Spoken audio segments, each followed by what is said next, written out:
Hello, everyone, and welcome back to my YouTube channel for Conversation 24. Today's topic is regulating your emotions. So, I've been in childcare, specifically early years childcare, for the past 16 years. And one of the sort of key learning areas for children birth to 5 is personal, social, and emotional development. Now, it's always kind of left me in a sort of whirlwind that the early years foundation stages, one of them, that one in particular, states that I think like a 22-month-old, so nearly two, should be able to regulate their own emotions. Now, what that means is if they're feeling sad or upset or frustrated, they should be able to calm themselves down and be okay again and sort of like, feel better. Since since I've sort of been in nurseries and stuff, and I've kind of my career has developed over the years, and my children that I'm looking after are much older and they're out of the EYFS now. Because they're older than 5. So they've kind of passed the foundation stages. Since then, since I've come out of it, the Early Years Foundation has updated itself and it now says that children are to be supported in managing their emotions, which makes a lot more sense. But when I read the old ones, the ones I'm familiar with, it absolutely makes me laugh because how can we expect a baby under the age of 2 to be able to manage their emotions when us as adults really struggle to self-regulate, self-soothe, and really stay, in charge or in control of our emotions? How is it that we expect this teeny tiny baby? Because let's face it, anyone under the age of 3 are babies. Maybe even we can stretch it to 5, because if us as a human race are living to 100, then what's 5 years? Um, so I really just wanted to talk about that and talk about what it means. What are emotions? Where do they come from? And why do we need to regulate them? Why is it that the government, the statutory, foundation of early years, why is it important to teach children to regulate their emotions? And um, not so much where have we gone wrong as a society, but what are we missing? Like in that, in regulating our emotions, what is it that we're missing as a human race, as a society, as a collective? Is there something that we're missing? Is there a point that hasn't been made in those early years? Because let's face it, that's where all our learning starts at the beginning from birth to 5 and beyond. Um, so firstly, we're human. And with that, with the fact that we're human, we come with an array of emotions. And as a newborn baby, we have no thinking about those emotions. There's no like, oh no, I'm crying. What's my mum gonna think? I like that. I don't believe, not for a second, that a newborn baby has those ideologies that they're crying and there being a pain or there being a problem. Those sorts of ideas, in my 16 years of experience with small children, is it usually comes about between the ages of 6 to 8, where it's like, oh, I shouldn't behave like that because, and there's these sort of ideas then get built into their own little personality, that they've already got this, free-spirited personality, and then suddenly they start squashing parts of them because they we learn we learn to create these barriers on how we should behave in public. And I'm not saying any of that is bad per se, but it's just opening the door and the awareness to what's missing in the EYFS, what is missing in that early years, those beginning stages of life, as we're growing, as we're developing. What happens from 5 to 10 years old after we've had that early years when, childminders, nurseries, they're all been taught that toddlers need to know how to regulate their emotions. Now, firstly, that is a mouthful, like on its own, regulating your emotions. What does like the regulation of something, a regulation, off the top of my head, it's rules and regulations, they come together. They're sort of like terms and conditions. And I don't think like it is like it's a conditioning, isn't it? It's conditioning a child to let them know that it's okay that what they're feeling. And that's what I see what the EYFS, the early years foundation stages, are trying to teach caregivers like childminders, nannies, nursery workers, and reception teachers as well, because that's still 4 to 5. So they still fit under that framework. Um, and what the that foundation stage is trying to teach those providers is to guide the children into knowing that it's okay if you're feeling sad. And these are the things you can do if you do feel sad. It isn't about conditioning the child to all on their own at 2 years old manage their emotions, because I don't even think as adults we can manage our emotions in that way, in the way of controlling them. Like sometimes we just feel sad, and it's almost like there is nothing we can do about it, and it's just we're in that emotion. And what happens as a collective is we think, okay, well, I mustn't feel sad because I need to look after the children. This is as an adult from an adult brain, and I mustn't feel sad. And we squash and we repress and we resist that sadness to the point that it develops into depression. And when we realize that being sad is part of being human, and that emotion is a normal emotion, it's a valid emotion, and it's okay to feel it, we can then regulate it in another way. We can say, it's like it's an allowance. It's allowing ourselves to feel whatever human emotion arises in the moment. And I think that's what the EYFS is trying to teach us as providers, that when you have a child who's having a tantrum or a moment, I like to call it as well, when they are having a moment, what's happening for them in that moment is that they're just feeling their thinking. They're feeling what's going on, and maybe their friend took their toy, or they didn't get a biscuit and they really want it now, or they want a toy at the table and the rule is no toys at the table. And it's guiding that child to know that I can see you feel really angry, and it's naming those emotions and allowing them to see that it's okay to feel what you're feeling. It's safe, you're safe. And I really think that's what regulating your emotions means. And for so long, I found it so funny and almost ludicrous that we expected it from 2 year olds. But after some research, I've seen that they've edited it. They've updated the EYFS stages, and they've updated what it means, the personal, social, and emotional development, and what that means for a child. And they've changed the word. And sometimes with words, as humans, we can get really lost in words, in what that means and what different things, like it's okay not to be okay. Like there's all these words that come out that derive from either the early years foundation stages or all the way up until mental health resources. Like there's all these words and connotations and statements that can be very, very confusing or misleading because we can interpret it in different ways. So now that they've updated their systems, they've updated the way they're teaching providers, it's a lot better for the children. It's a lot better for the providers, and it's a lot better for the children, because then now you can have a 2 year old and you're not expecting too much from them. You're not expecting more than what they can do, because at the end of the day, they're a 2 year old.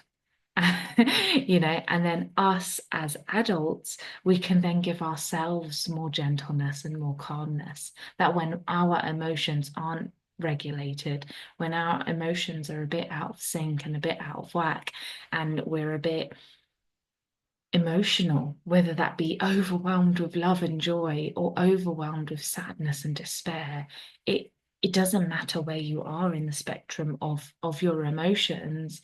What matters is knowing that you're safe, that you are genuinely safe feeling any emotion.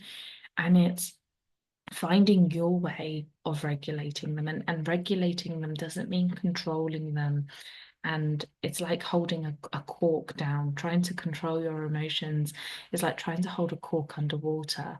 If you have one to spare, run a bath, run a sink, fill it up with water, and just hold that cork underwater. The minute you let go, that cork will pop back up again.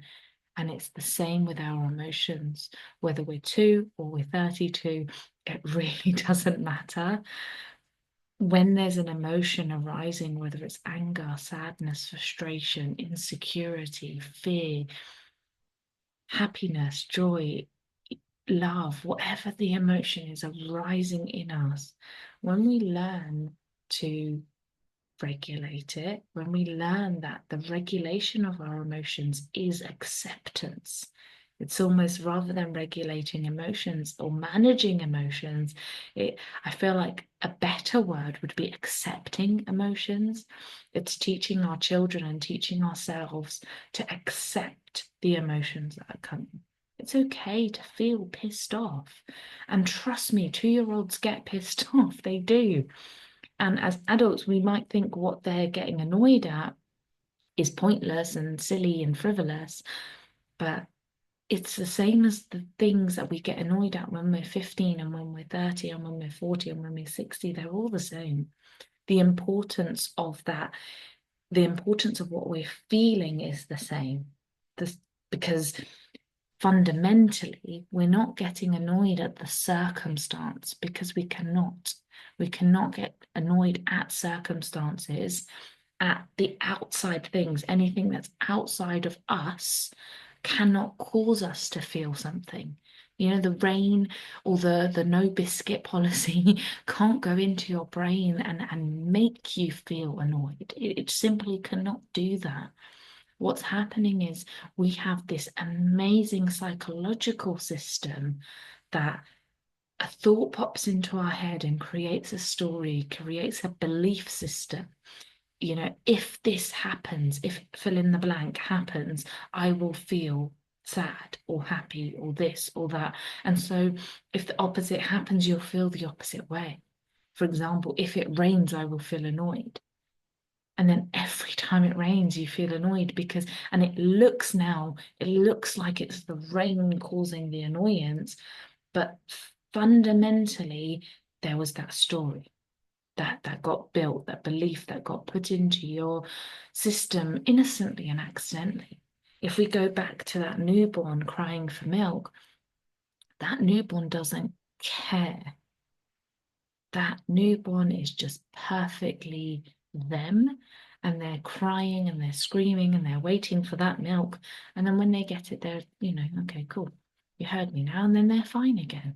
And then they sleep. And as they get older as well, a 1-year-old doesn't have all this sort of like baggage on what they're feeling. They could be screaming in full meltdown 1 minute and completely happy the next. And they're not beating themselves up for that moment, for that momentary normal human lapse of emotions. They've just spilled out all their emotions and then they're fine again.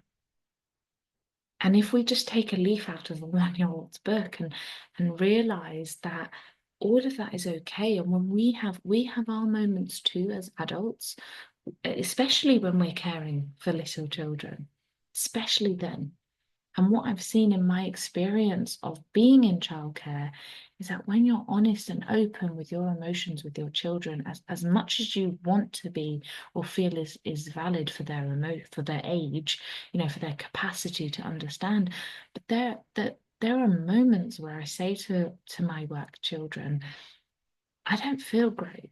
Can you just listen to me, please? Can you just do your homework? Can you just eat your dinner?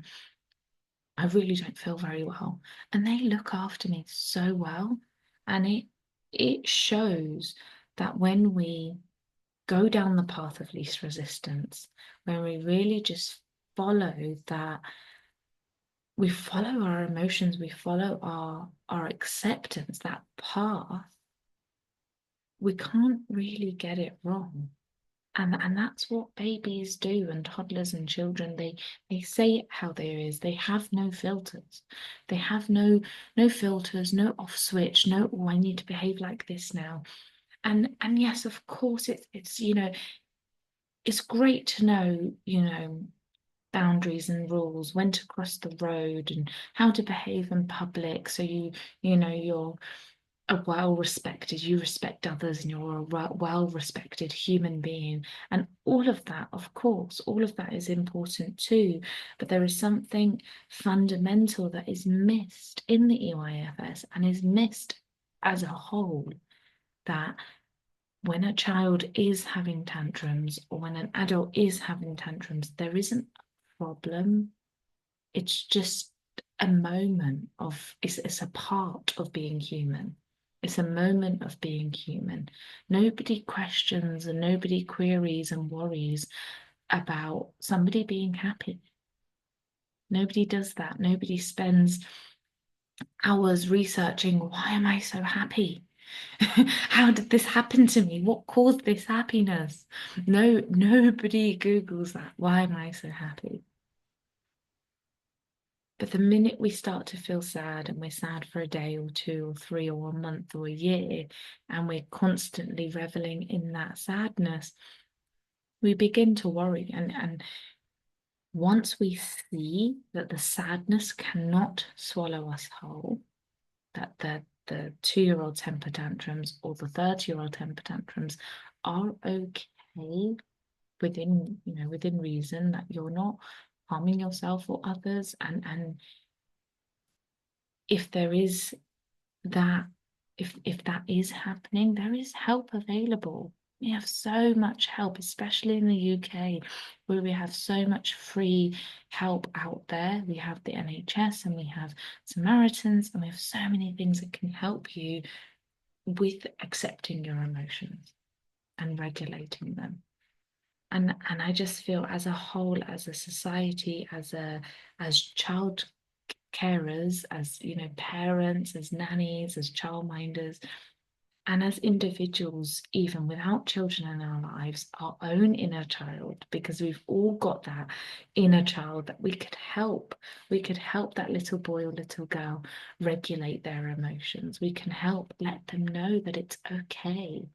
It's okay, whatever you were feeling at whatever age, all of those things, you were safe. And you're here today at the age that you are now. And if you haven't accepted your emotions up until this point, then it's not too late. You can do that now.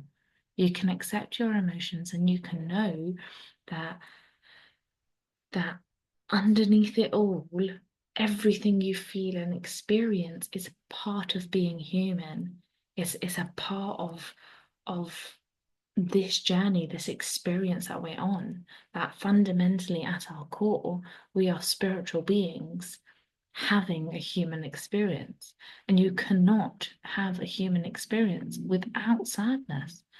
Watch Inside Out. If there's one thing to take from this, is I think it's Disney, or if it's not Disney, then it's Universal. But it's a program, not that new. It's a film for kids, but it is incredible that they've put that movie out. And they talk about all the emotions, and it really does just bring the importance of accepting where you're at when you're there. You can't change the past, and you can't You can't go back to the past and you can't jump to the future. So wherever you're at, whatever emotion you're in, if you just, revel in that emotion, whether it's whatever it is, and hug yourself and love yourself in that emotion, accept it like you're hugging a 2-year-old. If there was a 2-year-old kicking and screaming, what would you do? What would you do in that moment? And when we really, really see that space within us that we're okay, we're really, really deeply okay, even in the midst of a adult tantrum or a toddler tantrum or anything in between, because we were designed to have all emotions. I'm going to end it on one of my favorite conversations I had with a 5-year-old. She said to me, "Why can't there just be happy? Why can't we just have happy and nothing else?" And I said something along the lines of that, that's a really good question, and it would be amazing to have just happy. But if we just had happy, we wouldn't know that we had happy because we wouldn't have anything to compare it to. We wouldn't know we're in happy because there'd be no sad. And so we'd just be in is. And she responded, "Oh, yeah, because then it just be is. And then that's it. It wouldn't be anything, it'd be nothing." Oh, okay, I don't mind that they're sad then, but I don't like feeling sad. And it was like my most profound conversations happen with children. They really do, because it's almost like we are taught innocently and accidentally, we are taught to build filters, to stop questioning, to stop being curious, and to just, it is what it is, and accept and move on. But there is more to life than that. So keep asking questions, and I will see you again soon. Bye for now.